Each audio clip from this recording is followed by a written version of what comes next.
Yes, the zombies are back now and they're ready to test. They'll take that development code and tear it from your chest. Refactor your mind, take the test and write your creed.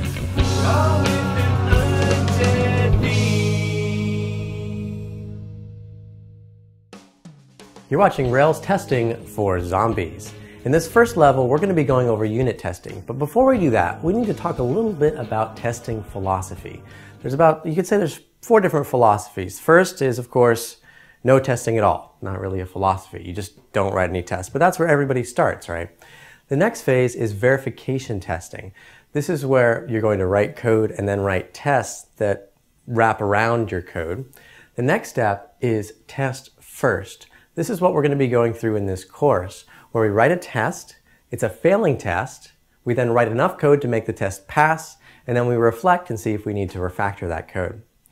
Lastly, what we're not going over in this course is strict test-driven design. This is where you eventually want to be, and it's where your tests you use to define the behavior or almost the design of your application, and that defines how your application gets developed and crafted. So you might be wondering, what exactly is unit testing? Well, when we say unit testing, we're talking about testing pieces of our application, pieces of source, in isolation from the rest of the applications. So you're going to end up with lots of individual unit tests. So when any one piece breaks, you're going to know exactly how to fix it, hopefully, which makes your application a lot easier to debug. Also, a lot of people think that good unit tests lead to good documentation. If you're looking at somebody else's code base and you need to know how it works, well, looking at the test might give you a good hint. Test unit was created in the very early days of Ruby by Nathaniel Talbot. Now you might be wondering, why are we doing test unit and not something like RSpec? You may have heard of RSpec.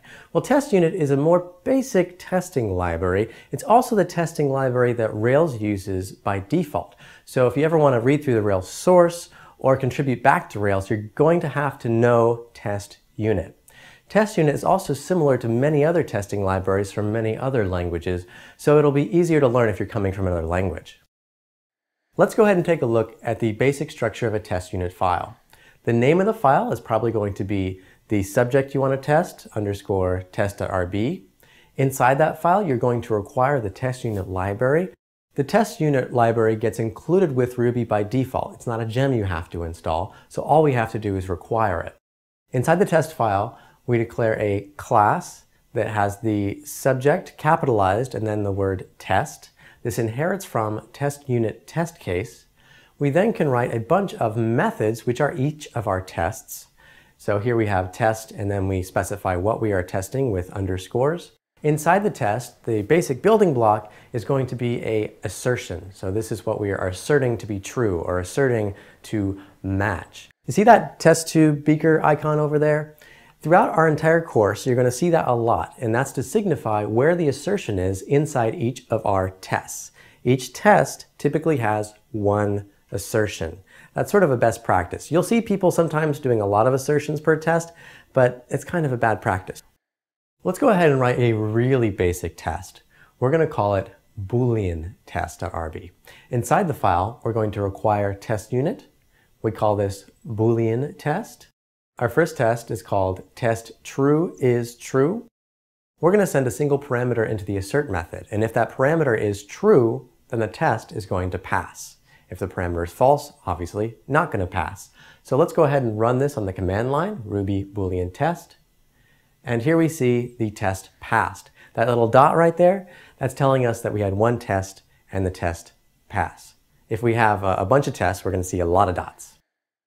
If we change the parameter in our assert method to false here, and then we run it from the command line, you're going to see here that our test fails. We get that F. You might notice here that the failure message isn't really that helpful. It's not very descriptive. So sometimes in tests we need a way to specify a more descriptive error message. We can do that by simply sending in a second parameter to the assert method. In this case we're saying true should be truthy. Then if we run the test again, if it fails, it's going to give us that nice descriptive error message. Let's jump into a better example. This time we're going to extend the string class to give it some methods. So we're going to start test first, writing the test. So here we're inside string extension test. There's our class. Our first test is going to be test is number. So we're going to test to see if that string contains a number. Normally with test first, we'd only write one test at a time, but for the sake of this example, I'm going to write a second one. We're going to test to see if the string is not a number.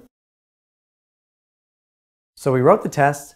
Let's go ahead and run them. And yes, they fail. They error out as they should. That's the first step in test first. We want to write a failing test. Now that we have failing tests, we can go ahead and try to implement the method. To implement our code, we're going to create a new file called string extension. You can see these asserts down here at the bottom. I put them there so that you can keep in mind what we're trying to implement. The first thing we're going to do is open up the string class. Inside there, we're going to define a isNumber method. We're going to check to see if the current string has all numbers. That's just a little regular expression. If it does, we're going to return true. Otherwise, we'll return false. Before we run the test, we need to go back into our test file and include that string extension like so. Once we do that, we can run the tests. Now you'll notice here I'm specifying -I dot. When we run the test manually like this and we're requiring other files, we need to specify the load path. We need to specify where our Ruby application can find the other files that this test requires. So we do that here. We then run the tests. You can see here 2 tests were run and we made it pass. Sweet. So that's the second step when we do test first development. Our last step is going to refactor our code if we can, now that we have passing tests. And sure enough, you might have already noticed I can simplify this to simply have this single conditional because it returns true or false. So we refactor it, then we can go back and run our tests. So here we are, we ran our tests and they all still pass. Now sometimes when we talk about test first development, we say red, green, refactor. Red meaning write a test that fails. Green meaning write enough code to make those tests pass. And then refactor, of course, reflect back on our code and see if we can improve it. Let's walk through one more example before you get to the challenges.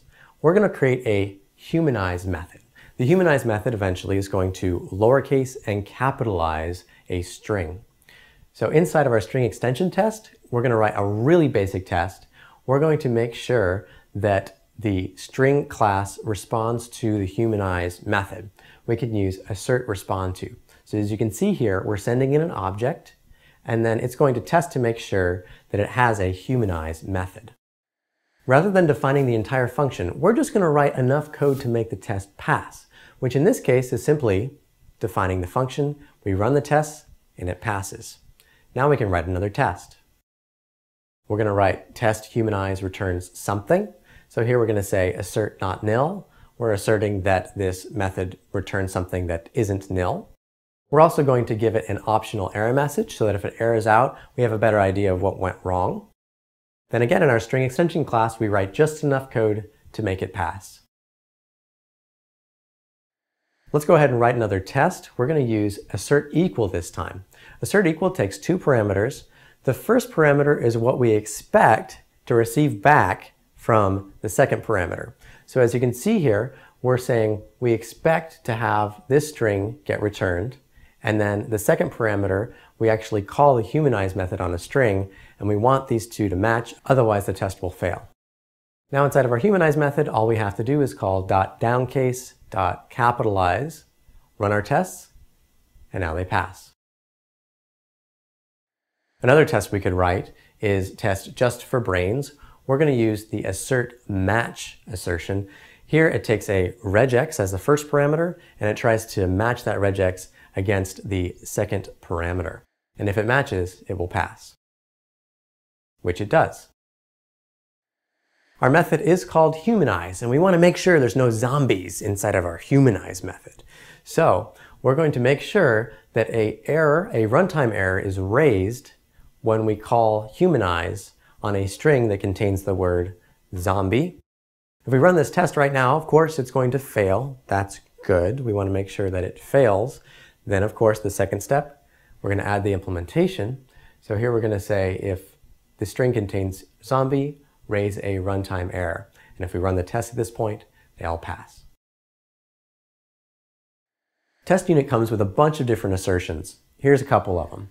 We have assert, which looks for a conditional, assert equal, assert not equal, assert respond to, assert nil, assert not nil, assert match, assert no match, assert raise, and assert kind of if you want to make sure an object is a certain class.